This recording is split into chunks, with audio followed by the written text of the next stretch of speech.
Hi everyone, welcome back. Today I am really excited to listen to the new Billie Eilish project. I haven't heard anything off of it, so I really don't know what to expect. There's been a lot of new releases and a lot of things that I've been listening to on my own, some stuff I want to listen to with you guys, but either way, I'm glad to be back, and I do want to say thank you for all of the love on my Chapel Roan video. Sometimes I film these things and I don't know what I say. Like, it makes me a little anxious sometimes because I'm like, I am just talking. None of this is scripted. So I'm happy to see that y'all are vibing with it. Okay. Looking at this album cover, I feel like it's kind of giving depression. Something about the water and the open door. Like, it just feels like we were dropped in there. We're looking up at someone. There might be a little bit of like betrayal or something. And I just feel like there's going to be a lot of emotions coming out of this project. It seems ominous. I think maybe because an open door doesn't feel as threatening normally, but then to see the amount of water that Billie's in is concerning. Now I've made myself scared to listen to this, and I wasn't before, but I am now. Okay. Okay.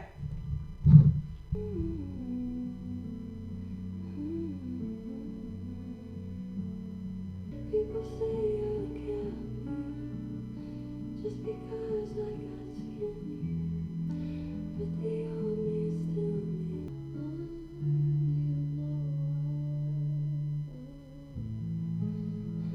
acting my age now? Let me just say that this is so beautiful. I love the lyrics. I love talking about. It's incredibly vulnerable, and I immediately got the image of Billie performing this on stage and then saying the lyrics, when I'm on stage I feel like a dog in a pen, I'm a bird in a cage, and having that relationship come alive through this performance. But in reality, all of the ways that Billie feels devoured and speaking back to a former version of herself and being like, by society's standards, by the metrics of how skinny you should be, in quotes, should be, you were still beautiful and I love you. And I wish the world felt the same way about that. I wish the internet wasn't so hungry to devour me and find something mean and to really rip apart the seams of my life.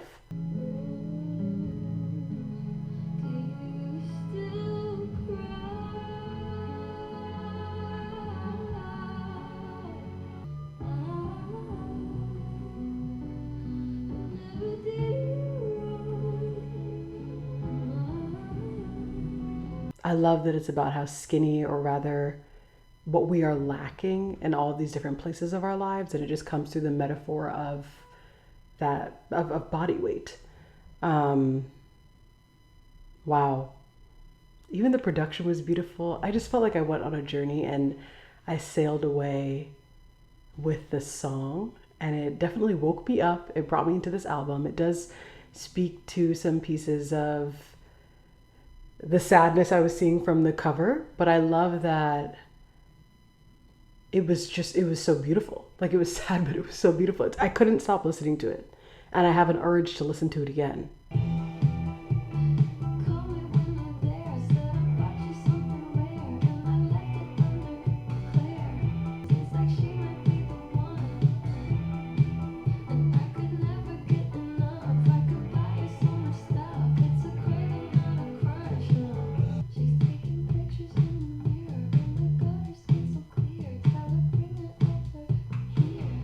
I love that we are keeping this food digestive system metaphor. I think it feels like we're talking about consuming and devouring things. And in this song, we're talking about consuming the things that we don't necessarily like, or even outweighing what is seen to be so phenomenal about someone that we don't like.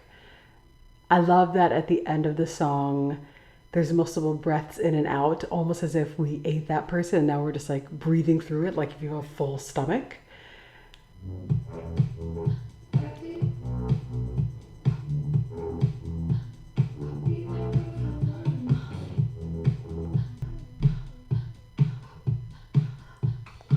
I also love the production change in the second half of the song. It just made it feel Like it was getting chaotic and there was a little bit more danceability, and I felt like the music was encompassing me.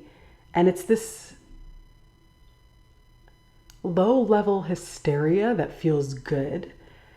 Like we're releasing all of these emotions that we're not supposed to say, but it feels good to do it. And in the process of that, it's making us a little wild. It's the thrill of being alive with this. I didn't expect to have such a soft pop song after Skinny, but it does leave me intrigued to see where this project will go, what other pieces of sadness we have, what other devouring we have. It's too early to make a fully formed judgment, but I do like what I'm hearing so far. I'm very entertained by it, actually. Said you won't forget my name. Not today, not tomorrow. Open up the door, can you open up the door? I know you said before you can't cope with anymore.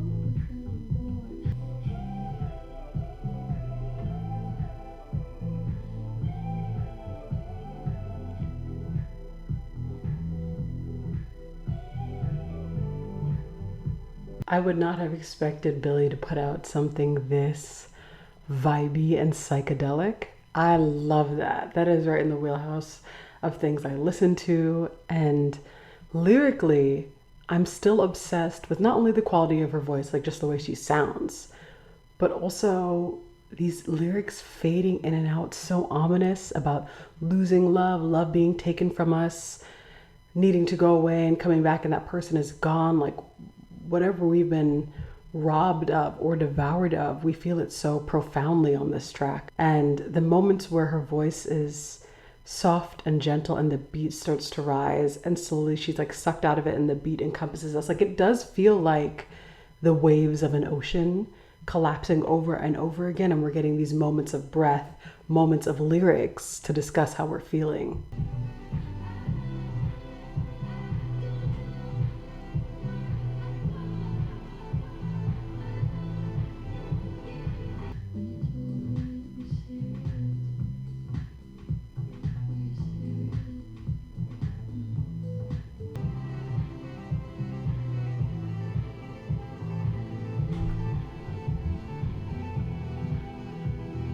It does feel surprising that it's coming after lunch because it feels more in tune with Skinny, but all of the transitions have been so smooth that I can't fight it. I'm just on this journey. I feel like I'm just in the life raft, you know? And wherever we can stop and get some shelter, get some food, I'll take it. I love when artists are this deep and vulnerable with it. Like, let's get scary. Let's dive into those scary emotions. I want to know how you're really feeling. And I feel like I'm getting how she's really feeling. That felt like a baby house / psychedelic track just for me, and I love that. I'm excited thinking about all of the other genres or even dips into other genres we could take on this project. And I feel very strong and excited about the lyrical quality on this project. And as much as things are sad, I don't feel sad. There's a piece of feeling settled with what's going on, or at least being able to examine it in this way. You see the events for what they are and you don't feel as attached to them, even though they made you so sad. Sadness in this form feels good to hear and good to commune with.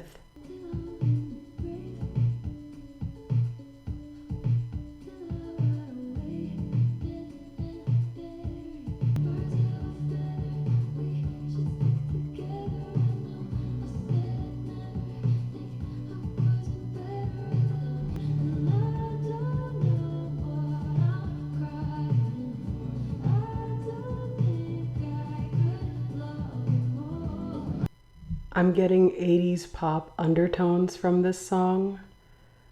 And this is also the first song that made me think pop excellence.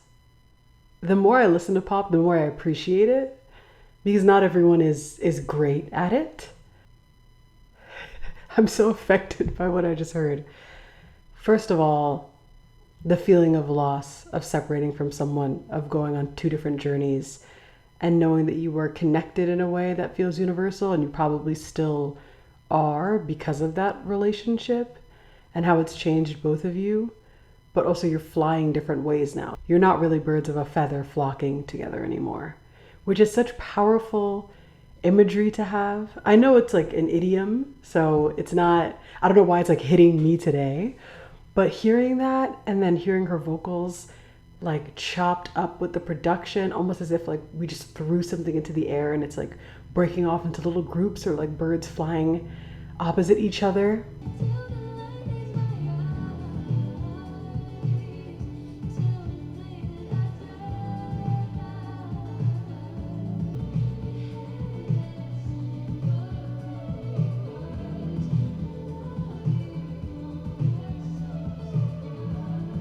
The sequencing of this album is so powerful. I am getting gutted right now. Truly gutted. That was also just so beautiful. And you know, I like Billie Eilish. I've listened to some Billie Eilish songs. I don't think I've ever felt as possessed by her vocals as I do now. There are certainly some songs that like I listen to and it could not be anyone else but her. But right now I'm just like, damn. Damn. It's the quality of all of this is just spectacular. I do think that we're putting a spin on the 80s. I think that by 4 songs in, I feel like this is just a beautiful pop album, and I cannot wait to keep listening. I need to hear more. Here we go again. Oh my gosh. Another rough one, another rough one.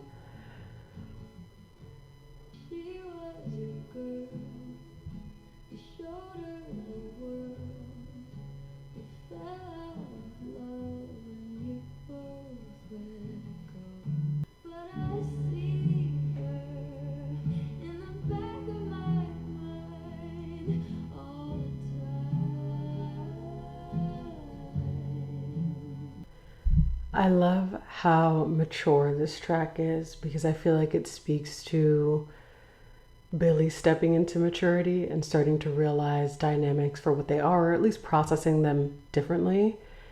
This lyrical content, being in a situation where you are friends with someone that somebody broke up with, you're comforting that person, and then you turn around and have a relationship or some sort of connection with the person that they broke up with, and feeling like you wonder what was for you, what is for her, what are the similarities and the differences. Did I cross the line?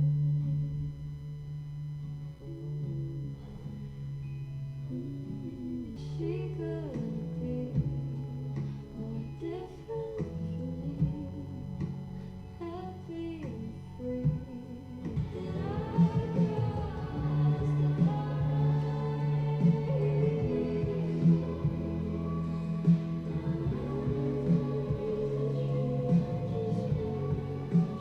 the The constant questioning that you may have when you're in a situation like that, not feeling like you're standing on stable ground, not feeling like you are being cherished for who you are because you know too much about what came before you. And the situation is probably sticky. And I feel like there's real world scenarios that could imply this, but I don't really want to speak about that because I don't know if that's true. It's not my place to question if that's true. I'm more interested in what the artist is saying. And the artist saying that we are gutted by being with this person and then got gutted by that person because of the behavior that they have, and also feeling like you have to compare yourself to someone who you have a connection with, who you also appreciate, and not knowing what to do with all of those emotions. So much of this track felt like it was blowing in the wind. The vocals feel like they were swirling around. And right now I'm in this place where I have water imagery, wind imagery. I feel parts of this feel natural because of that, because of the way the production is, and feeling like we are settled in these elements. But then I also think about the Spirited Away reference, and I feel like we are stepping into an assuredness with this coming of age album. And I think it's more about emotional maturity and how you're moving through those situations and how they make you feel and how you express them. And even putting this into song form, there's nothing that's like, oh, she's saying too much, she's revealing too much. I feel like I know too much. Like I'm just like, I have a lot of respect right now. I hope that's not misplaced. I don't know anything. I don't know too much about Billie's personal life, so I hope it's not misplaced, but I'm developing a lot of respect because this just feels so real. Where'd you get your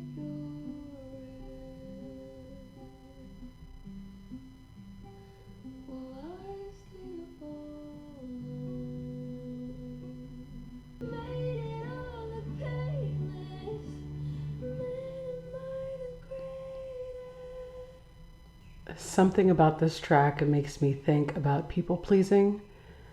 The lyric, "Man, am I the greatest," feels like something would say to you, like, "Oh, you're the greatest, you're the best for doing exactly what I need you to do." But consistently rolling over that way, being at someone else's whim, is not working in this situation, which is why there's this frustrating depiction of, yeah, I guess I am the greatest. You tell me I'm the best, but I'm not really doing what I want, or I'm not putting my own emotions first. Therefore, I feel like I have no emotional agency, and it doesn't matter that I'm great anymore. I'm not servicing me, I'm servicing you. It feels like she's learned so much. And it's hard to even have that conversation because I don't know her personally. I don't know what she has learned. All I know is what this album is saying. So whoever this album portrays, Billie, people Billie knows, people Billie has learned from, this song felt like a slow cascade into the despair that is people pleasing, and realizing that you need to get yourself out of it and that you need to speak up for yourself and put your needs first sometimes. We don't have to fight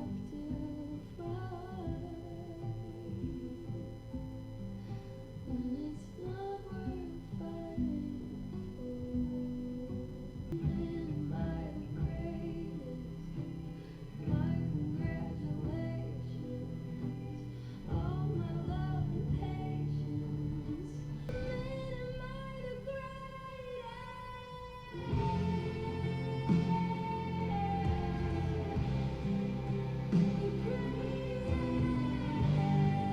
I love that it was a slow rock song. So much of this feels enchanting, and when we decide to go a different way in the middle of the song, production wise, we can really feel our heartstrings being pulled along with that. So, this cascading, this crushing down, this immense pressure that we feel does feel like a weight physically. There were so many moments when I was listening to that where I just felt myself stuck in motion almost, not knowing how to sway or how to relax to this because it called so much of my attention, and I felt like I just had to sit and listen and receive. And the lineup of everything that we've heard so far, this does feel like a turning point as well. I would say that Birds of a Feather was the last song that hit me in a very deep and profound way. I kept thinking of Stevie Nicks too as I was hearing it, which is so probably not random and maybe means something somewhere, but nothing I could figure out right now. But I do feel like we're getting to a turning point. We have to go somewhere else. I think we have to end somewhere else or learn something new. And we've had a lot of songs that are self-reflective, but not enough of them that are putting us in a specific situation or showing us the mechanics of how things worked out. By that I mean, it's almost like the comparison between Skinny and Lunch. Skinny feels very self-reflective. Lunch feels like we're talking about someone else. You can almost visualize the person putting on their makeup in the mirror or feeling that sort of envy towards someone. I think we might hear more songs towards the end that are less self-reflective and more about our circumstances. told you all night? I said you.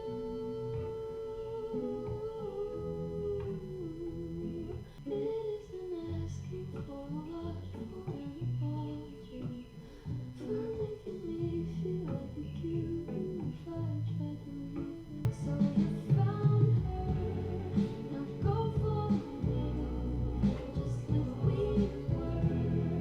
If I ever was. 2 songs for the price of 1. Love that. I loved the first half and the second half. I was very mesmerized by the lyrics, just talking about lying when you said that somebody was the love of your life, and realizing that everything this person said to you, they kind of switched up on when they moved on very fast, and pitying them and kind of having a reflection of what the relationship is now that it's over, and honestly feeling okay. Like you're like, it's a good thing I got out of that situation. So I love like the funky pop. I love the funky pop beat. I love the lyrics. I love how sweet it sounds when it's sour in a lot of places, both from Billie's perspective and the person she's in community with. That's such a nice way to put it. It's definitely a relationship. Whoever she was dating at the time, I have an idea. Whoever she was dating at the time, So it's just interesting to see those two sides, and then hearing that that person moved on so quickly, and then getting to the second half of your song and being like, oh, we're in the club now. We're vibing out now. The pity, the sweet little love song is gone. This is another side of me. This is the side that's been like set free by this experience. And I'm just hanging out.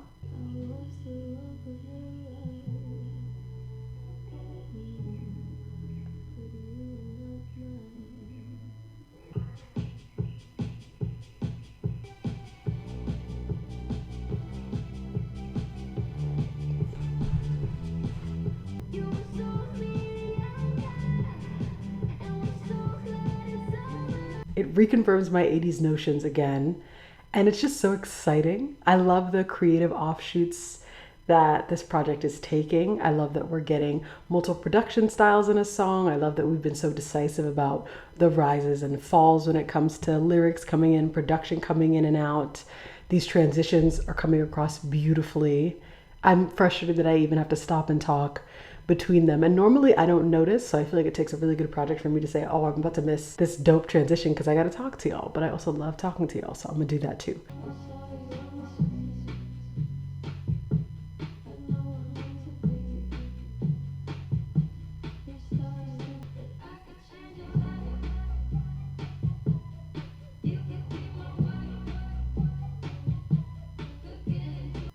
This feels stalkerish, and I love how haunting the production is, especially coming off of the heels of love of my life, right? I thought I was in love with you, and now I'm stalking you. I'm breaking into your house. I'm breaking into the kitchen. I'm looking for something to eat.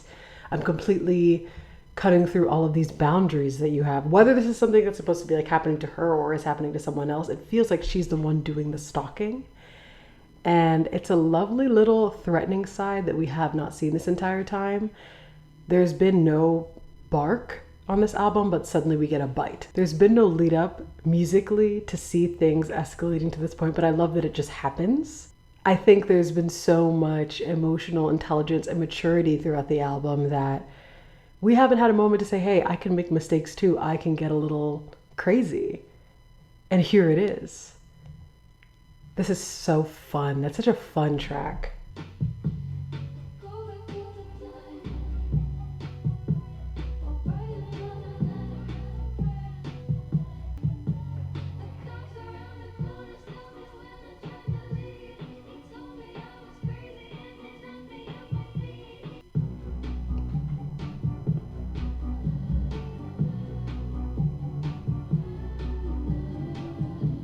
I'm energized by the shift in production style and genre, but also I kept picturing like a weird French. Well, first it was like the French Riviera, and then I was thinking about mimes because I was thinking about France, I guess. And then I started thinking about stalker things because it felt like we were being invasive and invading someone's space. And then I was just having a good time. It's true though, I was just having a good time. I like that she's being a little unhinged. You've earned it. After all the things you've been poked and prodded through, you've earned some time to let loose. Show them what you got. I do not condone stalking in any way. Artistically, that's fun. It makes you question the main character of this and how trusted they can be.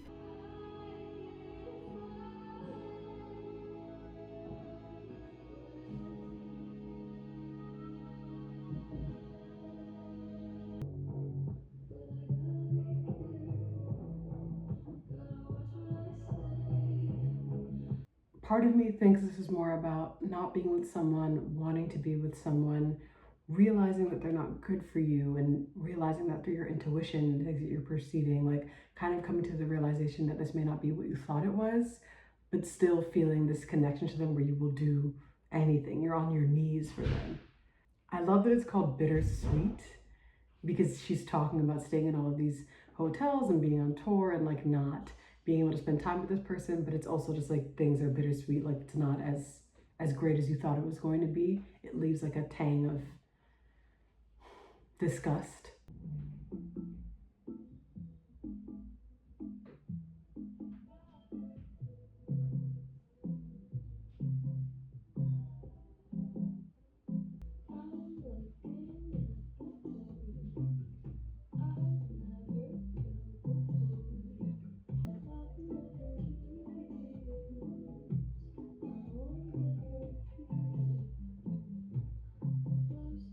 The further we've gotten to the project, the darker the production gets, the more I feel like we actually are underwater, that we've just been swimming deeper and deeper.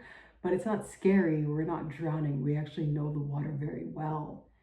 And we're just going through and finding the pockets of light where we can see, maybe there's an air bubble we can breathe, but this is comfortable and familiar to us. These feelings don't destabilize us as much as they do provide new ground for us to learn on.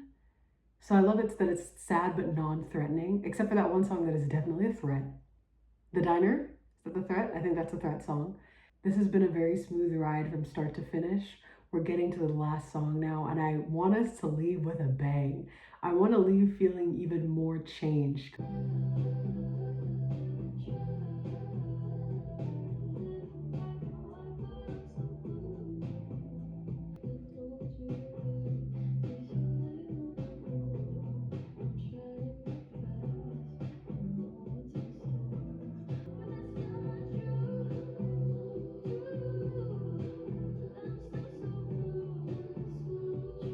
That's exactly what I wanted. I am so shaken by the change of production and then going into the strings at the end. Because we're wrapping up this project saying that we are still sad about the situation. And in many ways, we've always been sad for other reasons. And this person that we're connected to has always been sad. But we can't save them and we can't change them. And we just have to sit with this emotion until it leaves.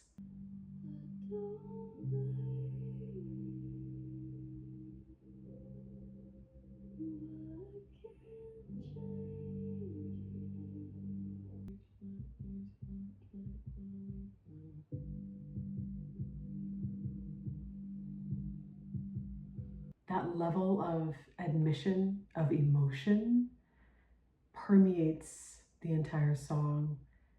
I feel it right now. I almost feel like I don't know what to say because it's painful.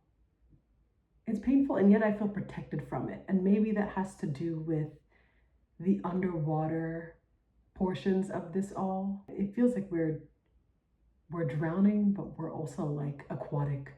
Like we're meant to be here, even though the feeling is so overwhelming. I think that entire project was just very masterfully creative, a wonderful journey, a wonderful production journey as well. Billie is singing beautifully as usual, and I'm so glad I have the time to listen to that from start to finish. That's all I have for you today. I hope you are having a wonderful day or night wherever you are, and I will see you in the next one.